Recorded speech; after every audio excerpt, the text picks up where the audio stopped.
So, John D. Martini, the author of the book The Values Factor, tells us that our power comes from our ability to understand and fulfill our own highest values and to shape our lives around them. And my talk today is God Stuff Individualized. God's stuff individualized, and it's identifying our values. That's what we're going to be working on today. And as I was going through the material this week and preparing the talk, I realized that really what we're talking about is this individualization of who we are. Because we are all God stuff, right? Is it Tyson that says that we are the stardust, that we're all the same compounds as the stardust out in the cosmos? We are that, like the reading we had this morning, that micro version of the cosmos that exists. All is whole, all is one, and we are a part of that. In Science of Mind, in fact, we say that God is all there is. And the ancients said that we are created in the likeness and image of the source of our creation. And all of that begins to make a little sense when we think about even in our humanness, many of us resemble family members. Yes, our parents, our brothers, our sisters, and so forth. Y'all met my sister. I don't look anything like her, right? No. She did convince me when I was 7 that I had been adopted, though. That's a different story.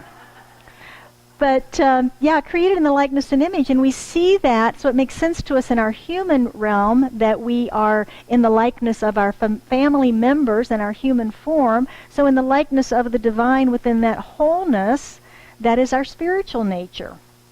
But what makes us different? What makes us different? What makes us, even though we're the same, we have to be the same to communicate, right? But what makes us different and unique? And I always think about snowflakes when I think about that. Because when we see snow, it's a bunch of white flakes, right?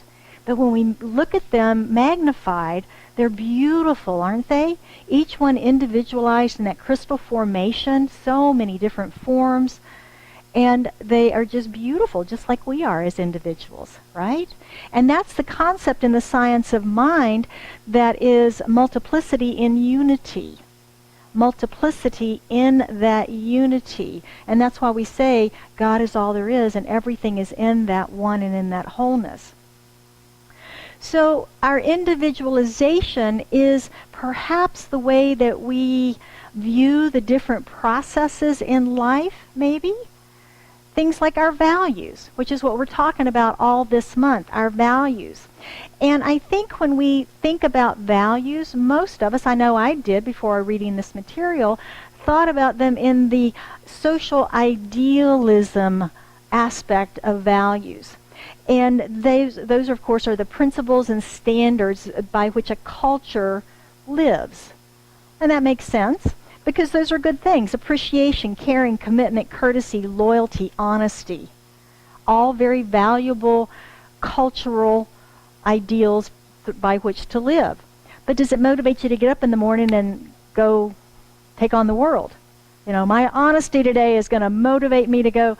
It's a great guiding concept, but it may not be that which is the juice behind what gets you going, what gets you achieving your goals, dreams, and aspirations. So they're not false, they're very true, and they're very good things that we can live by, but we need to understand these highest personal values that we have in order to really begin to open that doorway to our complete divinity being revealed through us, that individualization of spirit that we are. Have you ever said, I should, I ought to, I have to? If you've ever used that phraseology, you might be living by someone else's values.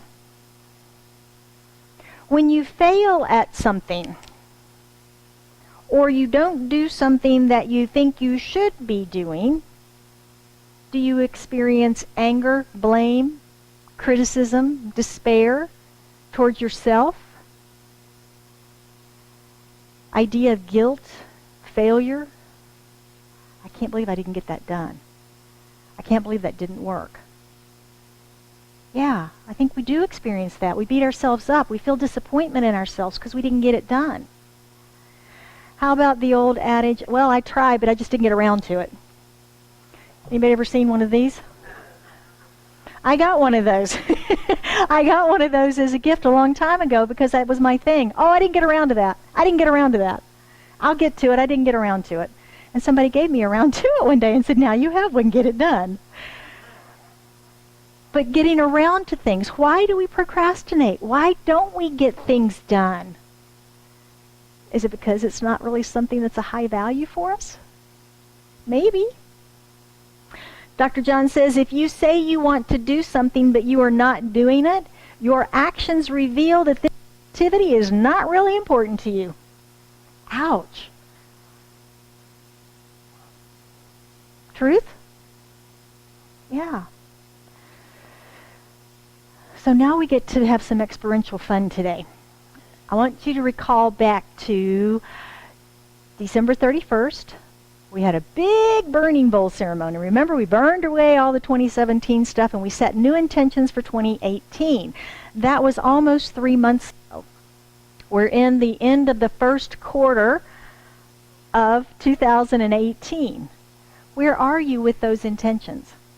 Are you taking inspired action towards those intentions? What did you do yesterday towards achieving that intention that you set for 2018? What did you do last week towards that intention? In the science of mind, we say that life is a mirror that reflects back to us that which we believe. We've heard that before. If you want to know what you believe, look around your life. It's being reflected back to you in that mirror effect. Well, this is what he's telling us too, that our values do the same thing. Our values are reflected back to us as that which we are experiencing in our life. Those things that we do and take action on in our life are indicative of our values. I shared with us when we first started this series, the first of the month, how important this book was to me in my journey of accepting my call to ministry. Phone was ringing, but I wasn't answering. I was going, no, I don't think so, not me. Not me. On Friday, I was in Monterey for my friend Reverend Debbie McDonald's ordination. She was here, you all met her. She was here for installation and ordination and joining us. So I went up to participate in hers.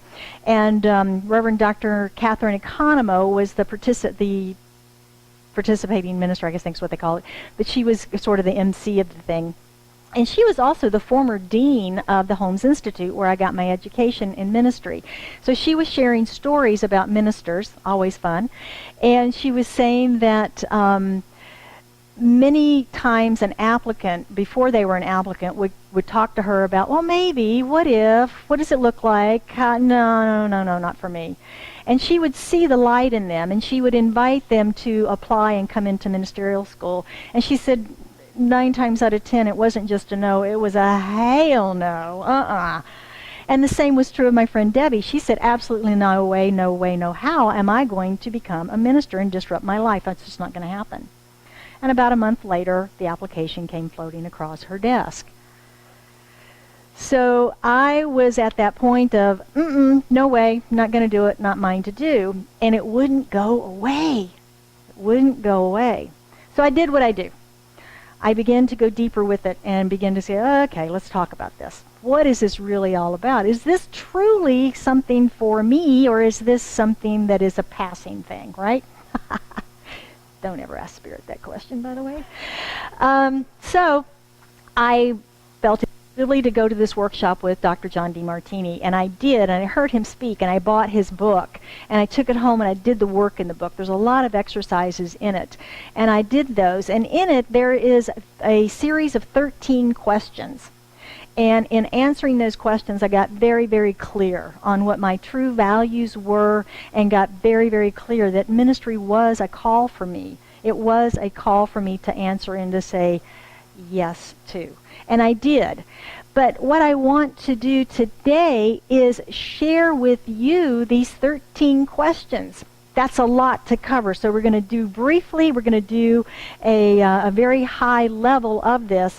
And I'm going to invite you to join us starting on the 28th. We will go deeper with these processes, these questions in our workshop. I'm scheduling 4 weeks for it to really dive into many of the processes that he has. It's not going to be like our normal work, our normal book study where we read and just talk about it. It's going to be experiential activities, small groups, and basically a workshop for about 4 weeks doing these processes in different areas of our lives. So I invite you to do that. So, everybody ready? All right. I'm going to invite you first to take a deep breath and close your eyes. Let that breath out. And bring your awareness into your heart space, into that high area of your chest. Just bring your attention and your awareness there.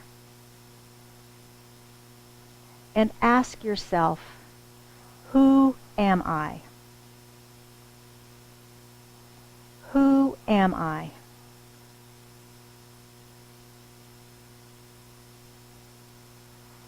Take another breath, let that out, and open your eyes. And now I'm going to invite you to think about your life. This is for each of you individually. It's not about necessarily your family and significant others or any of that. It's about you. And our first question, think about your home. Think about where you currently live. And as you think about that, think about your favorite place in that home. Where is that favorite place in that home? And where are you in it? Is it a room? Is it the garage? Is it the kitchen? Where are you in that? And think about the big things in that room. Think about the furniture. Think about the lighting effect. Think about the colors of that room. Think about the ambiance of that room. Now look around and think about the small things in that room. The trinkets, the artwork. What's in there? Personal things. Why is this your favorite room? Why is this your favorite place? Why is it important to you? What we surround ourselves with is a key to recognizing our values. What we surround ourselves with. What have you surrounded yourself with in your home? Number 2, think of the last week, the last 7 days. How did you spend your time? What did you choose to do during that 168 hours of life? How we spend our time also indicates what we value. What was a priority? What was procrastinated? What's still on your to-do list from last week that didn't quite happen yet? Number 3, recall what you were doing the last time you said, I was having so much fun, I lost track of time. What are you doing when you can stay up past your bedtime? What are you doing when you can work late at work and still have energy and vitality? What are you doing when you can lose yourself in the task and somebody can come in and speak to you and you don't even hear them? Where do you spend your energy? Where do you spend your energy? What do you always have energy for? I can always go for a bike ride. I may be exhausted, but I can always go for a bike ride. I can always go to the gym. I can always talk to my friends. What do you always have energy for? Number 4, a couple weeks ago we talked about it's tax time, right? And it's a great time to look at where we spent our money in the previous year. It's a big picture view of where did our money go. And that's another of the questions. Where do you spend your money and does it align with your values? If you want to be a public speaker, you would see in your expenditures, you've spent money maybe on Toastmasters. You've spent time perhaps in participating in that group, doing the exercises in their program. Perhaps you've spent time watching TED Talks and YouTube videos. Perhaps you've spent time actually going and listening to speakers live. Perhaps you've spent time writing talks and practicing talks, investing in a wardrobe for presentation purposes, that sort of thing. What if you want to be the best professional real estate agent on the planet. You are investing in that, aren't you? You're investing in your career, your certifications. You're spending time doing that. These are the things that we can look at for our values and see if we're actually in alignment with those. Number 5, what is the most organized and orderly part of your life? What is the most organized and orderly part of your life? Your garage? Your family? Your office? Your artist studio? Your kitchen? Is your spice drawer alphabetized and organized? Your pantry, you can find everything. Your refrigerator, right? Your knives are all lined up by size. Maybe it's your garage. All your tools have a place, and they're all in that right place, and it's clean, and it's swept out, and it's ready to go for the next project. Maybe it's your yard and your landscaping, your home, your finances, your family. Maybe you're the organizer of your family, and everything's imperfect. Where is that place in your life that is always ordered and organized? Is there someone in your life that you can always count on for a particular task? Someone that's focused and disciplined on some particular thing that you can always go to for that? Where are you that? Where are you most disciplined and most focused in your life? For me, it's my spiritual practices. They happen every day. I find time for them. I make time for them. I do them to the detriment of other things sometimes because that's a very high value for me. Where are you most reliable, disciplined, and focused in your life? Number 7, remember in the Science of Mind, we've talked about before this idea of the tendency of our thinking. What is the tendency of your thinking? Do you have a tendency to be positive? Do you have a tendency to be negative? Do you have a tendency to worry? Do you have a tendency to be optimistic? What's your tendency of thinking? Our go-to. A lot of times I catch myself in that driving. Anybody else just kind of zone out when you drive? Yeah, you're going the same route, you know where you're going. And then I'll catch myself and go, whoa, okay, what was I thinking about? What was I wondering about? And then I do another thing I've started doing. I check in with my body. Was I scowling or frowning? Was I smiling?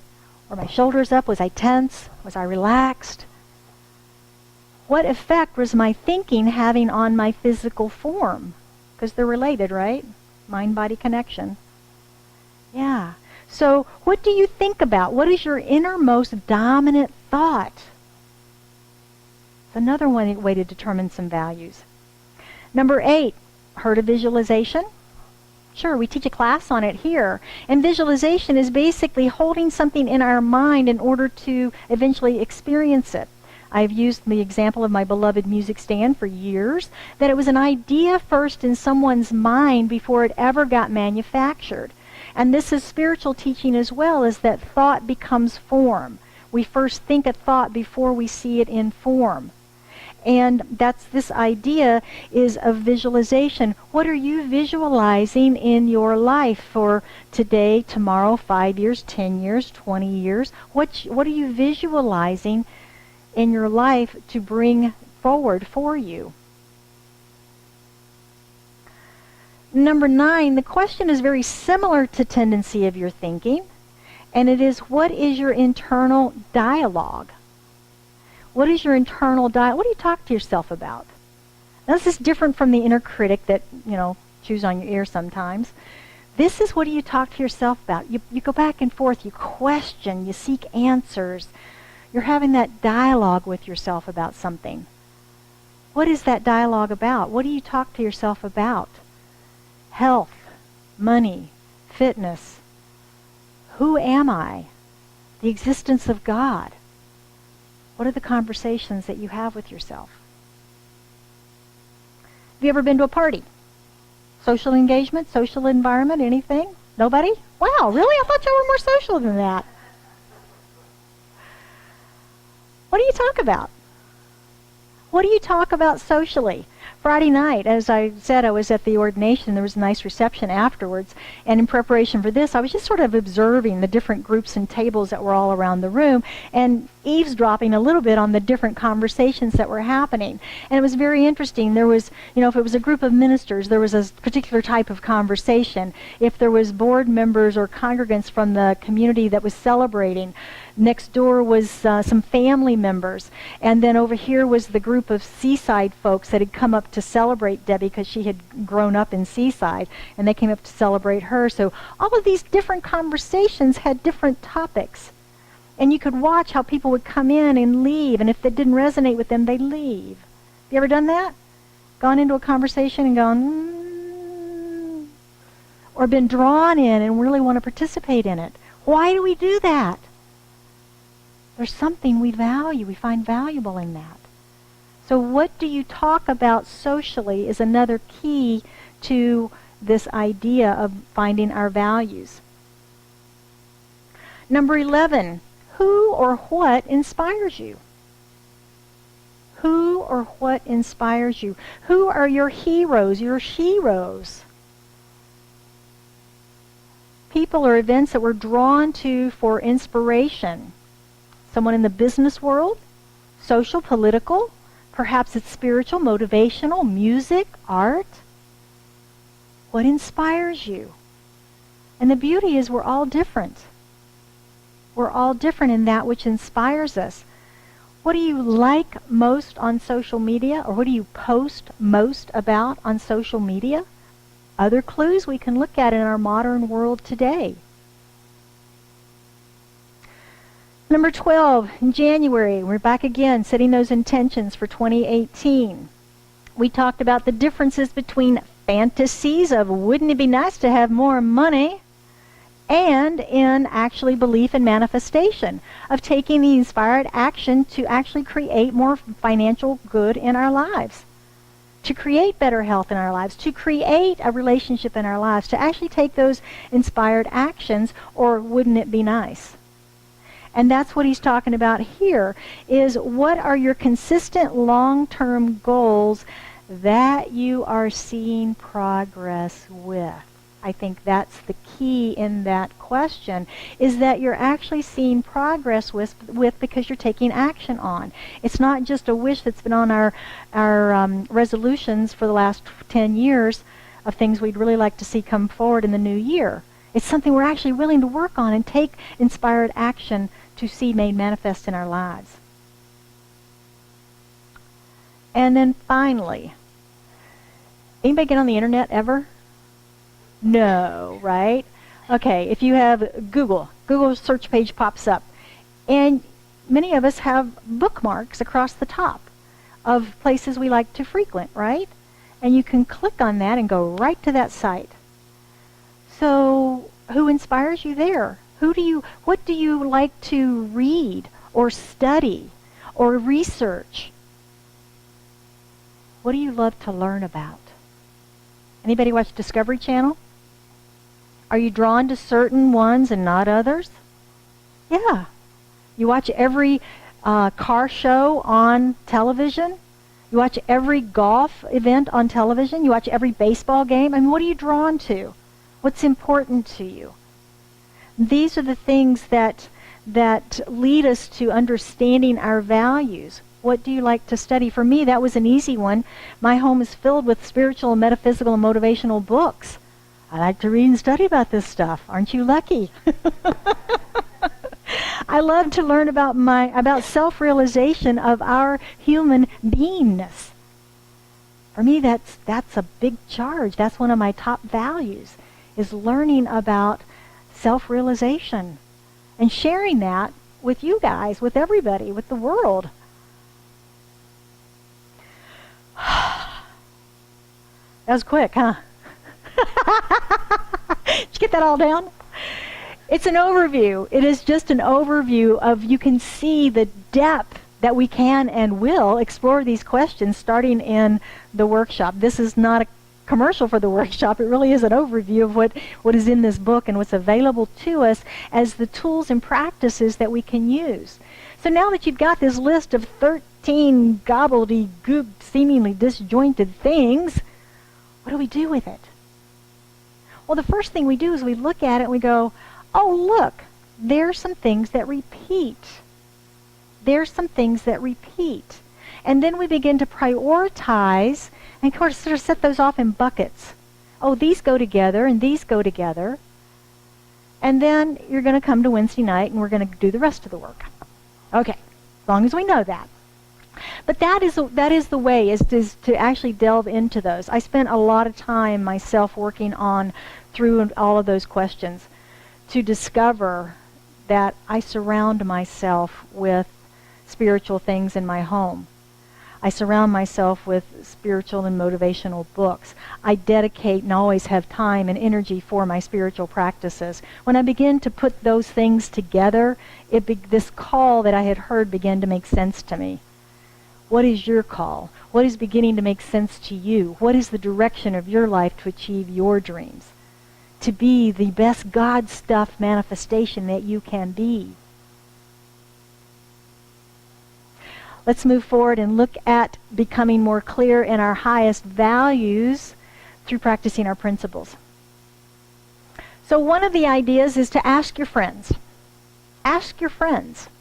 Because just like it's really easy for us to see what's going on with our friends, it's really easy for them to see what's going on with us.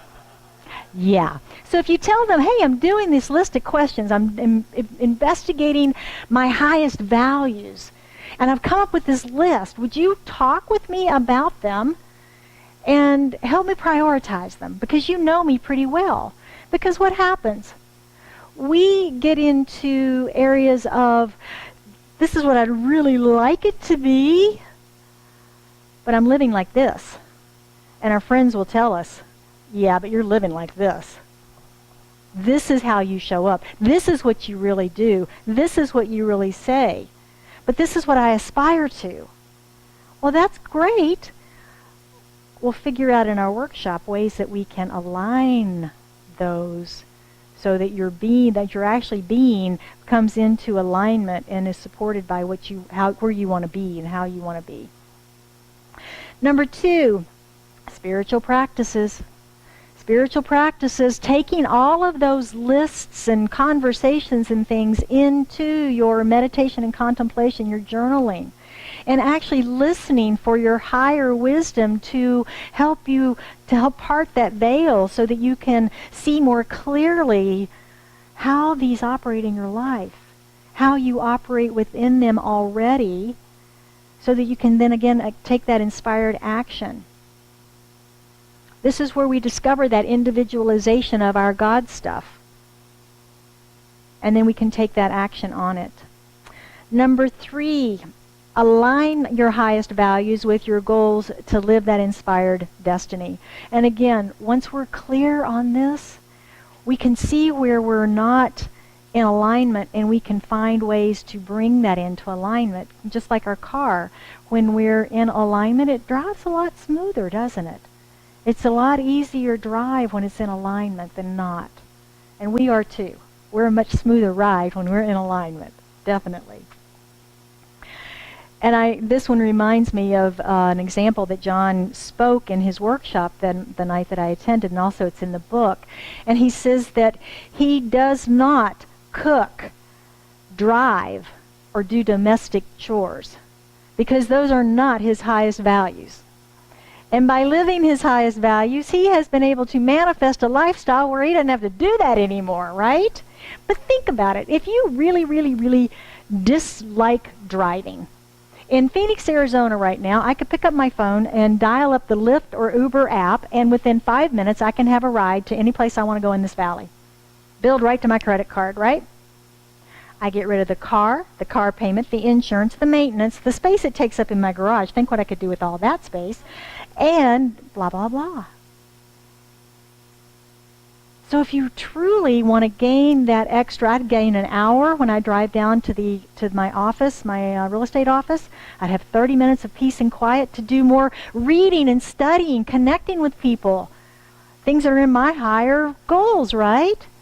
Driving home, peaceful and relaxed. We can ride in the HOV lane. We don't have to deal with all the traffic. That aligns with my goals, doesn't it? Do I have the courage to give up my car? Not yet. But I'm thinking about it. Think about that. Sunday morning, my little Uber driver drops me off right here. We bring stuff in. I call him up. He takes me home. Or she. These are the things that are transformative in our life when we think about them. Fun stuff. All right. Living from our highest values allows us to give up on some of those draining tasks. Some of those draining tasks, the things that we procrastinate on, the goals that never manifest, so that we can empower our lives to live from those highest values, align those with our dreams, achieve our dreams, and create some more. Because just like God never stops creating, neither do we. Because we are God's stuff. We never stop creating. And this empowers us to live life with more aliveness, vitality, joy, and peace. So I want to close today again with the same quote that I used before, because I think it really sums up this work. And it's from the book, and he says, if you want to know why you are not doing something you think you should do, or why you can't stop doing something that you think you shouldn't be doing, the answer is almost always the same. You are inevitably going to do what you truly value most. So when you look at that to-do list and something keeps hanging out on there, it's probably very clear that's not something you value doing. So all of these are clues to discovering those highest values. So I want to thank you for being with us for this adventure this morning as we romped really quickly through those 13 questions and understanding this a little bit more. And I also want to invite you to join me as we move into an affirmative prayer to kind of anchor this in some truth this morning, and then Jennifer will sing for us again. So how good it is that we come together in this wholeness, in this essence and presence of the divine source of all that is. Spirit, God, infinite intelligence, wisdom, creativity, joy, peace, harmony. God is all that there is, and all of it is here now present in, through, and as this room, in, through, and as me as an expression of it, in, through, and as each one of us that is here today. We are the God stuff in form. We are the thought of spirit in form. And as such, we are absolutely whole, perfect, and complete in that manifestation in this moment. And I know that as we begin to open to our own divinity and recognize these powerful individualizations of spirit that we are, and allow these values, these highest values that we live by already, we begin to recognize those and implement and align those in our life, that we become even brighter lights in the world. More joy, more love, more peace, more vitality, more happiness, more success, more harmony. And for anyone that has anything on their heart today that they'd like extra prayer support around, I invite you to bring that to your awareness in this moment. And we know that it is lifted, guided, guarded, that there's clarity, that there's healing, that there's revelation, whatever the need might be, that is fulfilled now in this moment. For we know it is done unto us as we believe. And I am so grateful for the manifestation of this prayer, for the wholeness that we are, for the love that we are.